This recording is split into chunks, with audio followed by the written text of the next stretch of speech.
Vous écoutez l'épisode 161 du podcast Mes trucs de prof sur les messages clairs, dans lequel nous parlons de compétences communicationnelles et de gestion de conflits.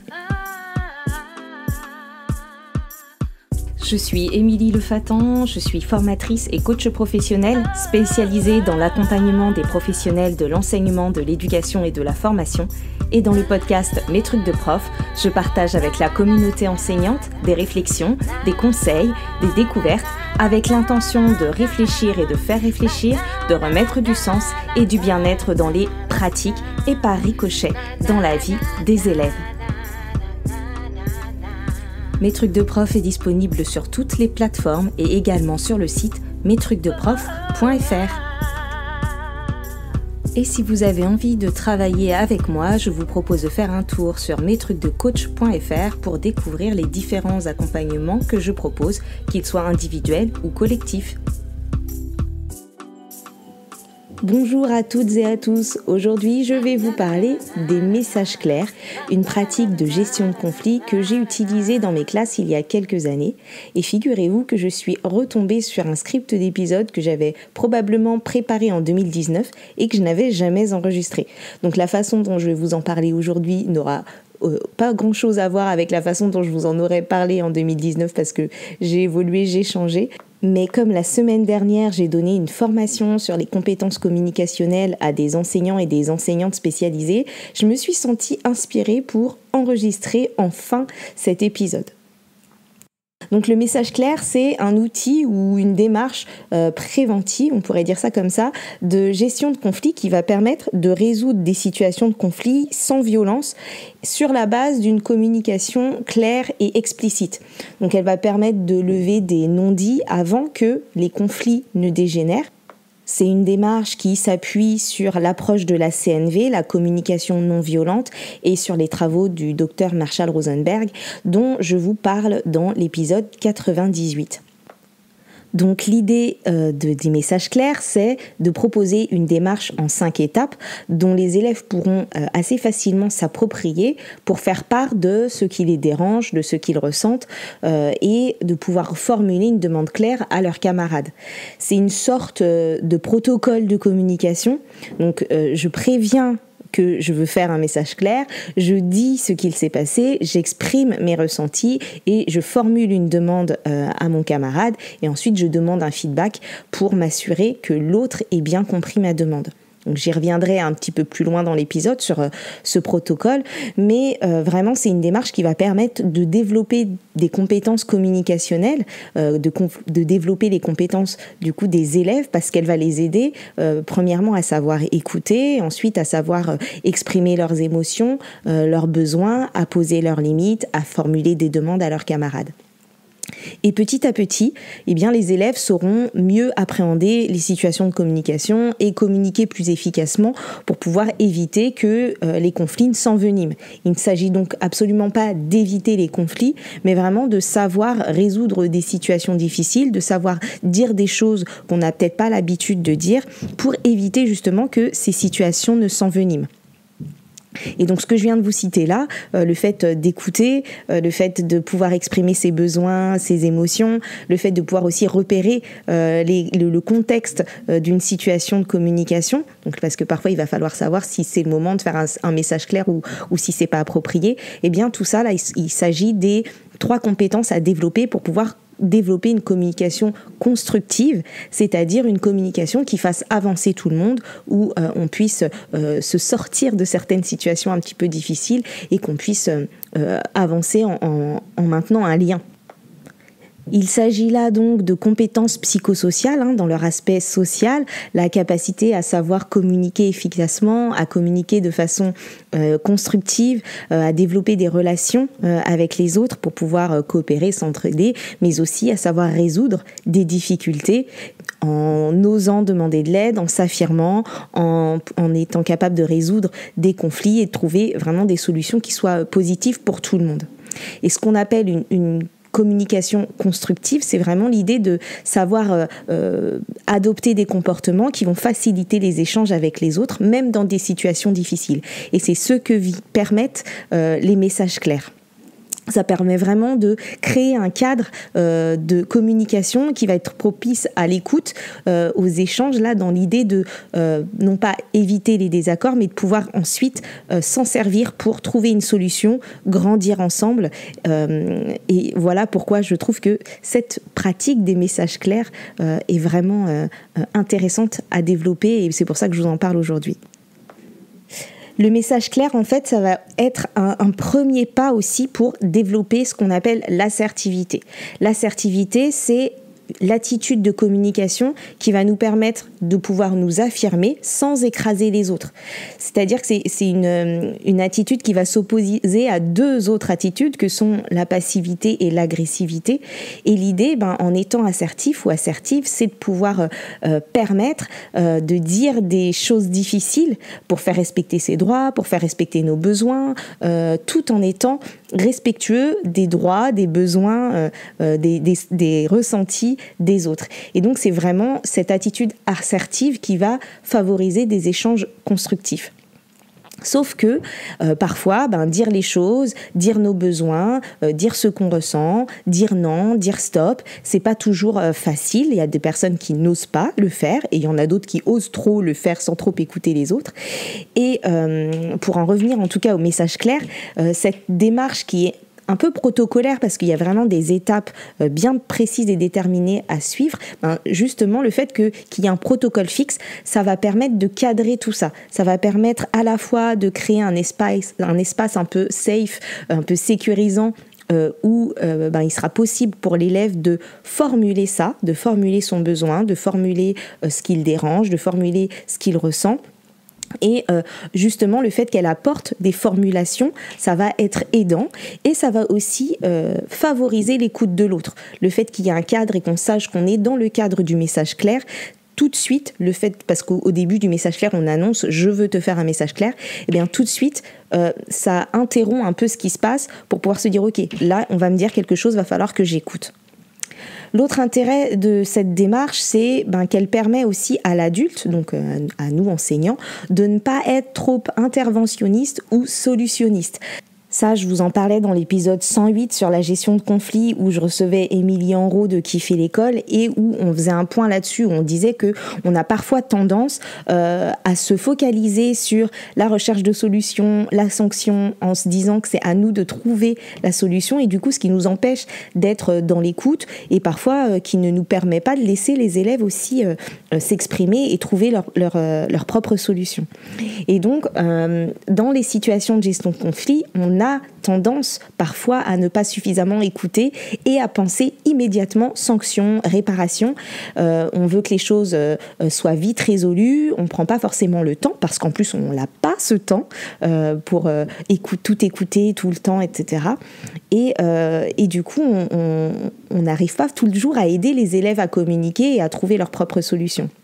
Alors que dans la vraie vie, on n'a pas toujours un prof après pour réguler nos conflits et pour apporter des sanctions et des solutions en fonction de qui a tort et qui a raison. On a besoin justement de développer cette compétence relationnelle et communicationnelle pour pouvoir faire état de ce qui se passe, faire état de ce qu'on ressent et pouvoir co-construire des solutions avec les autres. Et donc le message clair, en fait, rend les élèves plus autonomes et leur redonne du pouvoir d'agir. Ce qui fait que la solution à une situation inconfortable ou à un désaccord n'est plus forcément l'intervention d'un adulte, ça devient petit à petit d'abord la communication et le fait de pouvoir dire ce qu'il se passe et voir avec l'autre. Il m'est arrivé plusieurs fois, lorsqu'un élève ou une élève venait me solliciter pour résoudre une difficulté, de lui demander « Mais est-ce que tu lui as dit que ce n'était pas possible ? Est-ce que tu lui as dit que tu n'étais pas d'accord ? Ou est-ce que tu lui as dit non ? Est-ce que tu lui as dit stop ? Est-ce que tu lui as demandé d'arrêter ?» Et où les élèves, assez régulièrement, répondaient de manière un peu étonnée « non », comme si c'était pas forcément un réflexe d'exprimer son désaccord, d'exprimer ses limites, et qui venait directement voir l'enseignant ou l'adulte pour résoudre cette situation-là. Et dans ces cas-là, je les renvoyais me dire essaye, va lui dire non, va lui dire que ça te plaît pas, va lui dire que tu veux pas, et reviens me voir si ça fonctionne pas.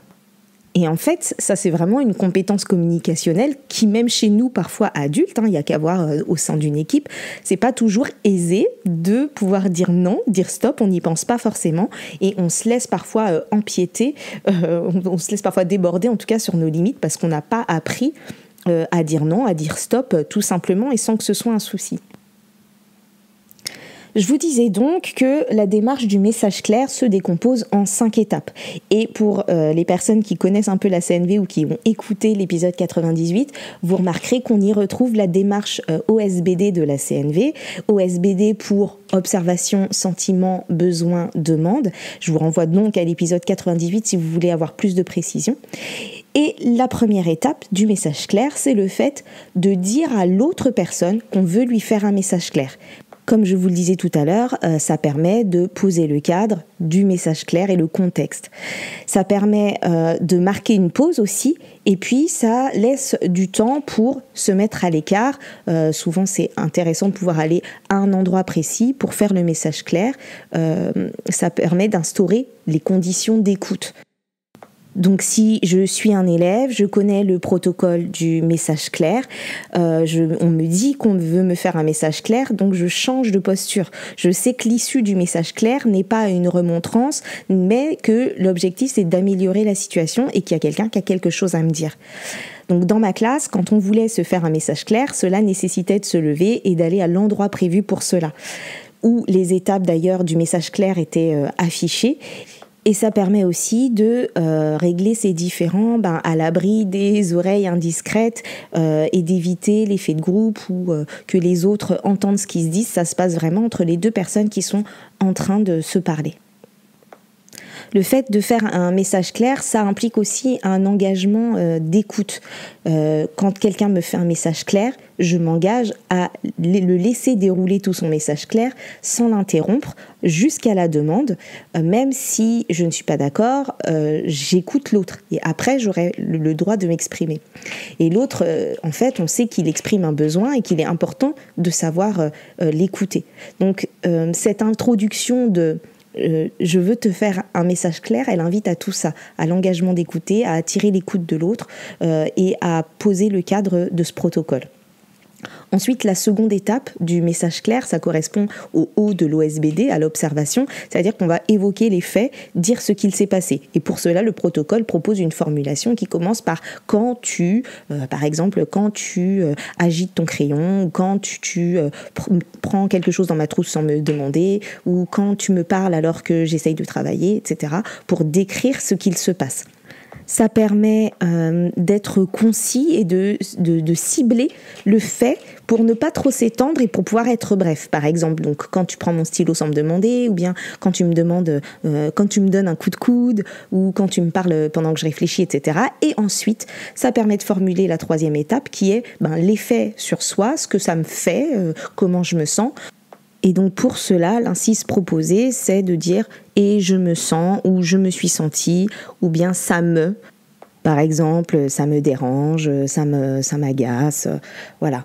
Et ensuite, on enchaîne sur l'étape 4 qui est la demande et qui va commencer par j'attends de toi que, ou je voudrais que, ou bien est-ce que tu peux faire telle ou telle chose. On ne formule pas clairement le besoin, mais cette demande, elle oblige à dire clairement ce qu'on attend de l'autre. Je voudrais que tu arrêtes, je voudrais que tu me demandes d'abord avant de prendre mon stylo, j'aimerais que tu me fasses des excuses, etc.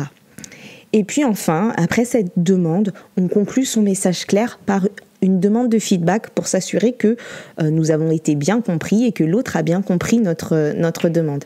Est-ce que tu as compris ? Et ça permet de redonner la parole à l'autre et de solliciter une sorte d'engagement. Donc voilà pour le protocole de base du message clair, donc avec une première phase qui est l'idée d'annoncer qu'on va faire un message clair, une deuxième phase d'exposer où on expose ce qu'il s'est passé, une troisième phase où on exprime ce qu'on a ressenti, et enfin une dernière phase de demande où l'idée est de réparer ou de faire une demande claire à l'autre. Et enfin, on conclut par « Est-ce que tu m'as bien compris ?» Donc ce que je vous disais, c'est que ce protocole, en fait, il permet de poser un cadre et d'accompagner tout ça, mais en même temps, ce n'est pas magique ni facile, parce que ça va impliquer une certaine gestion émotionnelle, ça va impliquer de la maîtrise de soi et de l'inhibition de la part de celui qui écoute, s'empêcher de couper la parole, écouter ce que l'autre me dit, être prêt à entendre quelque chose qui pourrait sonner comme un reproche ou ne pas me plaire ou avec lequel je ne serais pas forcément d'accord.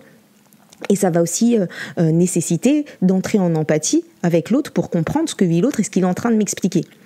Et puis, ça va nécessiter aussi de pouvoir ensuite s'efforcer de modifier son attitude suite à la demande de son camarade. En tout cas, de pouvoir en tenir compte. Et en ce qui concerne la personne qui émet le message, ça nécessitera chez elle de la conscience de soi pour ressentir et identifier les émotions désagréables qui peuvent indiquer la nécessité de faire un message clair. Ça va aussi nécessiter de pouvoir s'affirmer, un peu d'affirmation de soi pour oser faire le message, pour oser dire j'ai envie de te faire un message clair, j'ai besoin de te faire un message clair.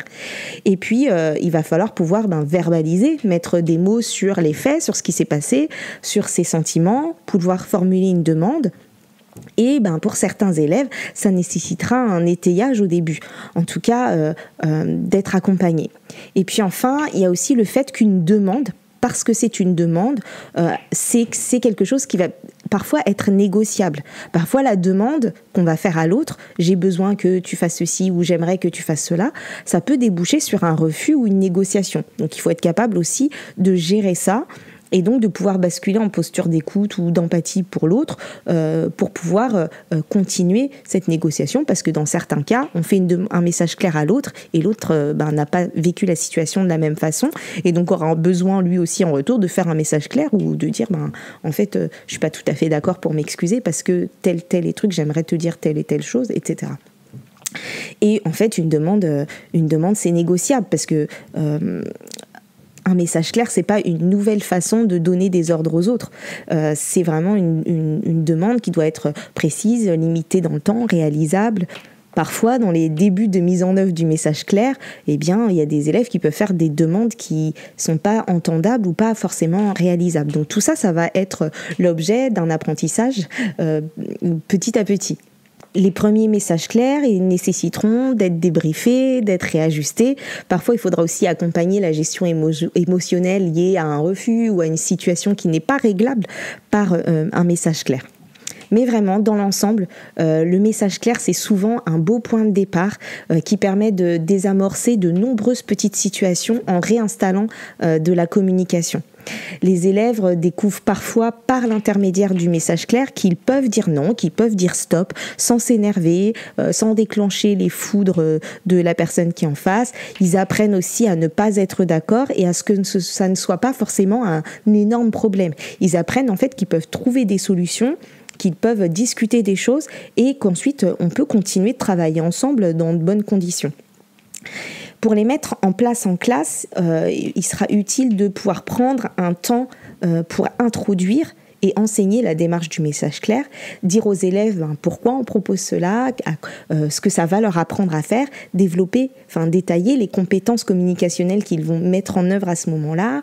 Et puis ensuite, on pourra aussi leur dire que les désaccords sont normaux, qu'il peut y avoir des conflits et que le message clair est un outil justement pour apprendre à gérer certaines situations avant qu'elles ne deviennent trop importantes. Donc pour ça, vous pourrez partir d'études de cas, apporter des situations et voir quel est le problème, comment on pourrait se sortir de certaines situations, ou même d'utiliser la littérature pour évoquer les conflits et faire émerger avec les élèves que souvent, ce qu'on se dit ou la façon dont on le dit, c'est ça qui va déclencher les conflits. Que c'est pas le fait de pas être d'accord qui est un problème, c'est comment on gère ça. Et souvent de se dire, en fait, si je lui dis ça ou si je lui dis stop ou si je lui dis autrement, peut-être que je peux éviter que ça continue ou que l'autre se mette en colère, etc. Et puis ensuite, ce que vous pourrez faire, c'est faire découvrir le protocole du message clair à l'aide de vidéos et reconstituer les différentes étapes avec les élèves, ensuite créer un affichage et chercher ensemble des situations dans lesquelles ils pourraient s'en servir, à quel moment on pourrait avoir besoin de faire un message clair. Et ensuite, il sera important d'établir ensemble le cadre de mise en œuvre des messages clairs. C'est important vraiment d'en définir les modalités selon les règles de la classe, mais selon aussi votre cadre à vous et ce que vous pouvez supporter. Parce que sinon, vous risquez d'être petit à petit agacé par les messages clairs si jamais ils interviennent à des moments qui vous dérangent. Et si vous êtes agacé, c'est une pratique qui ne durera pas dans votre classe parce que vous finirez par court-circuiter les messages clairs ou par râler quand ils interviennent. Et donc, par exemple, il sera important de déterminer le lieu du message clair. Est-ce qu'il y a des moments où ils ne sont pas possibles et ils doivent être compatibles avec votre cadre à vous, votre cadre d'adulte, avec ce que vous vous sentez capable de gérer, de supporter, d'accompagner aussi. Par exemple, dans ma classe, les messages clairs, ils pouvaient être faits n'importe quand, sauf en plein milieu d'une consigne ou d'une phase de mise en commun. Dans ces cas-là, il m'arrivait de demander à ce qu'on puisse les différer. Mais les déplacements ne me dérangeaient pas dans mon fonctionnement de classe et les élèves n'étaient pas toujours obligés de me demander avant de faire un message clair. Quand on travaillait en atelier, par exemple, ils étaient assez autonomes. Je voyais qu'ils allaient à l'endroit qu'on avait désigné pour faire les messages clairs à l'écart du groupe et c'était pas un souci. Mais par contre, par exemple, la semaine dernière, lors d'une formation, il y a une enseignante qui me confiait que pour elle, les déplacements intempestifs dans sa classe, c'était vraiment très difficile à supporter et qu'elle n'arrivait pas à laisser les élèves se déplacer sans demander, etc. C'était son cadre à elle. Et donc, si elle devait mettre en place des messages clairs, il faudrait qu'elle trouve une manière de les mettre en place qui lui convienne, qui convienne à ce qu'elle peut tolérer. Voilà. Et puis, ce que je voulais dire aussi, c'est que comme toute nouvelle pratique, le cadre, il est nécessaire à expliciter, à poser et à accompagner. Évidemment, il y a des petits malins qui se sont mis dans ma classe à faire des messages clairs toutes les 3 minutes pour éviter de se mettre au travail ou pour tout un tas de raisons qui n'étaient pas appropriées. Et donc ça, il a fallu le réguler, il a fallu déjà montrer que je m'en rendais compte et revenir sur ça, voir quand est-ce que c'est approprié de faire un message clair ou pas. Et puis il y a aussi le cas de certains élèves qui sont invités toute la journée à recevoir des messages clairs parce qu'ils dérangent, parce que plusieurs élèves différents se plaignent de leur attitude. Et donc ça aussi, c'est un indicateur. Le fait qu'il y ait plusieurs personnes qui veulent faire des messages clairs au même élève, qui méritent d'en discuter avec cet élève, de voir ce qui peut être fait autrement, parce que visiblement, recevoir des messages clairs ne sont pas efficaces si les choses perdurent et recommencent tout au long de la journée. Donc tout ça, si je vous dis tout ça, c'est que c'est normal, en fait, c'est à prendre en compte pour réguler. C'est normal qu'il y ait des choses à réajuster quand on met en place une nouvelle pratique et qu'il ne faut pas se décourager ou s'en agacer. Ça fait partie du processus, en fait. Et c'est important de prévoir un temps pour pouvoir faire le point avec les élèves sur le fonctionnement de ces messages clairs, de pouvoir parler des difficultés et obstacles rencontrés, de rappeler la démarche régulièrement et le protocole, de lever certains obstacles, de mesurer aussi les progrès et de voir quand est-ce que ça a bien fonctionné, de pouvoir faire le point, débriefer assez régulièrement. Je disais tout à l'heure que le message clair n'est pas une recette magique et un des points de vigilance aussi pour l'enseignant, c'est de ne pas se décharger totalement des médiations nécessaires, de ne pas penser que tout peut se résoudre par le message clair. C'est une étape, c'est un outil, mais il y a des situations dans lesquelles ça ne va pas pouvoir être mis en place. Par exemple, en cas de débordement émotionnel, les élèves ne sont ni en mesure de faire un message clair, ni en mesure de recevoir un message clair. Et dans ces situations-là, inutile d'évoquer le message clair, de dire alors est-ce que tu as fait un message clair ou fais-lui un message clair. C'est pas ce dont l'élève a besoin à ce moment-là et ce sera complètement contre-productif. Parfois, le conflit, il est aussi trop avancé pour faire un message clair qui se veut bref et protocolaire. Et dans ces situations, On aura plutôt besoin de vraiment prendre le temps d'écouter ce qu'il se passe émotionnellement pour chacun des protagonistes du conflit, mettre des mots sur les ressentis, les besoins.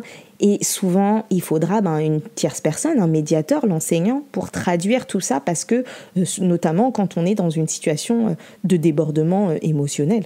Donc le message clair, vraiment, il se caractérise par son aspect bref, facile à mettre en œuvre, mais il n'est pas forcément passe-partout.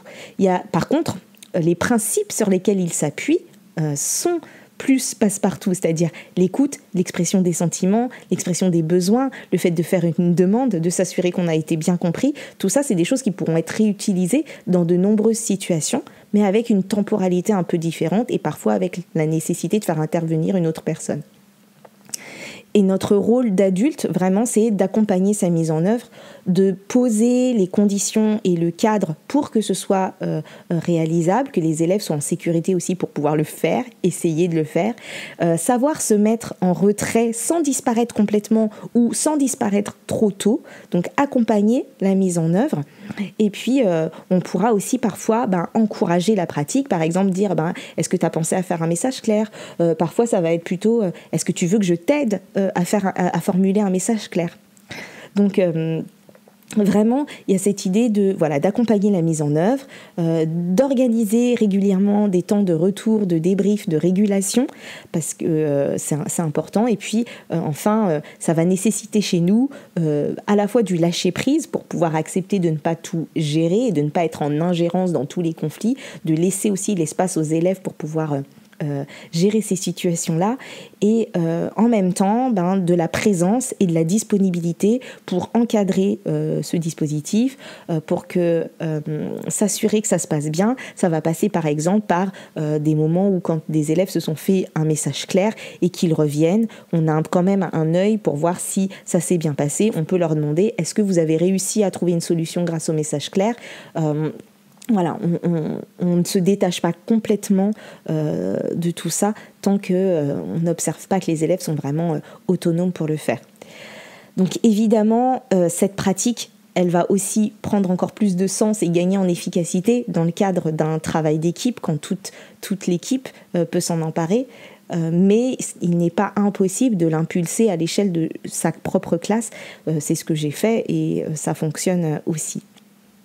Et puis, en mettant en place les messages clairs, j'avais observé chez les élèves vraiment une capacité à regarder les situations autrement, notamment chez des élèves qui auparavant auraient pu s'emporter rapidement, faute de savoir comment communiquer.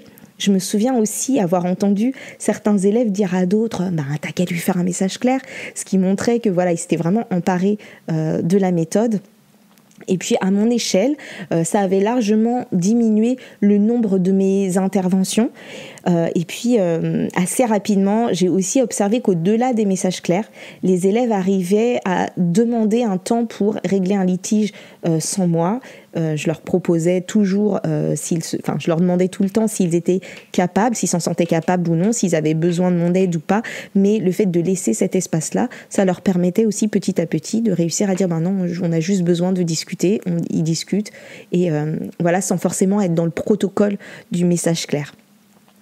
Voilà, et puis je vous laisserai pas partir de cet épisode sans repréciser, reclarifier vraiment qu'il ne s'agit pas d'éviter les conflits, mais d'apprendre à les dépasser, à les résoudre en maintenant le dialogue le plus longtemps possible.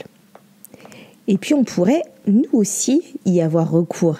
Il me semblerait d'ailleurs assez intéressant de pouvoir tester nous-mêmes cette pratique du message clair. On peut tout à fait faire des messages clairs à nos élèves, mais on peut aussi très bien les tester entre adultes, essayer avec nos proches, avec nos collègues. Bien évidemment, il faut que le protocole soit expliqué et que tout le monde y adhère. On ne va pas se mettre à faire un message clair à des gens qui ne savent pas ce que c'est, mais on peut essayer en famille, par exemple, et vous verrez que c'est à la fois hyper aidant, ça permet de s'autoriser à dire certaines choses et de les dire calmement et de poser les choses, et qu'en même temps, c'est pas si facile que cela non plus, d'oser dire certaines choses ou de prendre le temps de dire certaines choses très calmement. Voilà, je m'arrête ici pour cet épisode sur les messages clairs. Je serais vraiment très friande de vos retours d'expérience ou compléments d'informations. Si vous avez des choses à ajouter à mon propos, n'hésitez pas. Et puis vous trouverez, si vous avez envie d'essayer ou d'encore mieux comprendre ce dont il s'agit, je pense que vous trouverez assez facilement des vidéos de mise en œuvre en cherchant sur le web. Merci pour votre écoute. Vous pouvez retrouver les autres épisodes du podcast sur mestrucsdeprof.fr ou sur les différentes plateformes d'écoute de podcast. Pensez à attribuer le maximum d'étoiles pour soutenir le podcast et le rendre plus visible quand c'est possible, notamment sur Apple Podcast ou sur Spotify. Vous pouvez me retrouver sur les réseaux sociaux, notamment sur Instagram, Facebook et LinkedIn. Et vous pouvez également me contacter via l'adresse mail contact@mestrucsdeprof.fr. Vos retours, vos commentaires, vos partages, vos questions sont vraiment précieux. Merci à toutes les personnes qui prennent le temps de m'écrire et d'échanger. Et si vous voulez recevoir du contenu supplémentaire 2 fois par mois, inscrivez-vous à ma newsletter sur mestrucsdecoach.fr/newsletter. Je vous retrouve bientôt pour un prochain épisode et d'ici là, prenez soin de vous. Bye bye.